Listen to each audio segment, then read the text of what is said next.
बाद एक कांग्रेस के नेता बात ऐसी है कि हमारी शिवसेना के भी कुछ लोग चले गए, राष्ट्रवादी कांग्रेस के अजित पवार चले गए, क्या फर्क पड़ता है?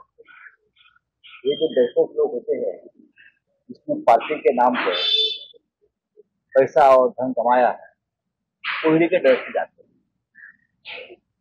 बेईमान बेवफा लोग होते हैं। मध्य प्रदेश का चुनाव कांग्रेस नहीं हार सकती, सबको मालूम। कमलनाथ जैसे लोगों ने ये इलेक्शन सैबोटेज किया, ऐसा लोगों का कहना है। अगर आपको बीजेपी में जाना चाहते हैं तो जाना चाहिए। 2024 में जब चुनाव होगी मध्य प्रदेश में तो पता चलेगा इस व्यक्ति की हैसियत क्या है, लेकिन मुझे नहीं लगता है कि कमलनाथ जी जाएंगे। इंडिया अलायंस को तरीके से कोई नहीं, जिनको जाना है जाइए। हमारे यहाँ भी शिवसेना के लोग चले गए, शिवसेना और आगे चले गए। डरपोक लोग रहने से पार्टी नहीं बनी। कायर, डरपोक, भ्रष्ट, डरने वाले लोग, उनसे पार्टी नहीं बनती। पार्टी तो कार्यकर्ता से बनती। अपने बेटे को चुनाव जिताने के लिए अगर कोई पार्टी छोड़ता है तो व्यक्तिगत तर तुमच्याकडे असेल तर शिवसैनिक नाही तर गद्दार कचरा असे लोक बोलतात, आता शिवसैनिक बरोबर आहे। यस, कचराच आहे, खोक्यातून कचराच गेलाय। बरोबर बोलतो मी। आमच्याकडे असेल तो शिवसैनिक आहे, तुमच्या बरोबर गेलाय तो कचराच आहे। पुढे बोला, काय उत्तर आहे? कचराच आहे तो। 50 कोटी देखील मागितले असं देखील त्यांचं म्हणणं आहे। उद्धव ठाकरेंनी 50 कोटी मागितले।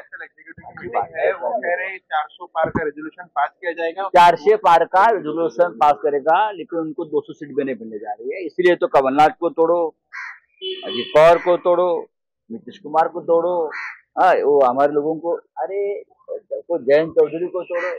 अगर मोदी जी के लीडरशिप में इतनी ताकत और इसका तेज है ना, तो आपने खुद के ताकत पर 400 सीट के 300 सीट जीत कर दिखाइए। वही इंडिया अलायंस की हताशा पर भी हमारा कोई हताशा नहीं।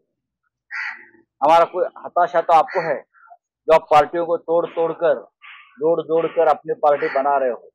कहाँ है आपकी पार्टी? वो तो भारतीय जनता पार्टी की कांग्रेस पार्टी बन चुकी है, शिवसेना बन गई हमारी। बारामतीमध्ये आता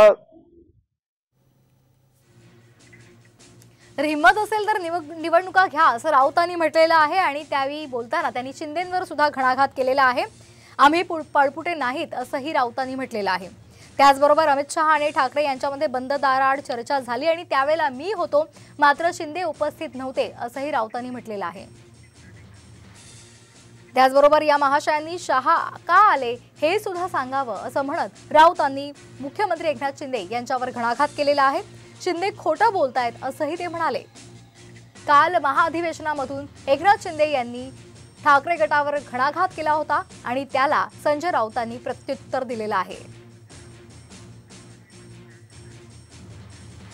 दरम्यान आजच्या सामनाच्या अग्रलेखामध्ये संजय राऊतांनी नेमकं काय म्हटलेलं आहे पाहूयात ग्राफिक्सच्या माध्यमातून।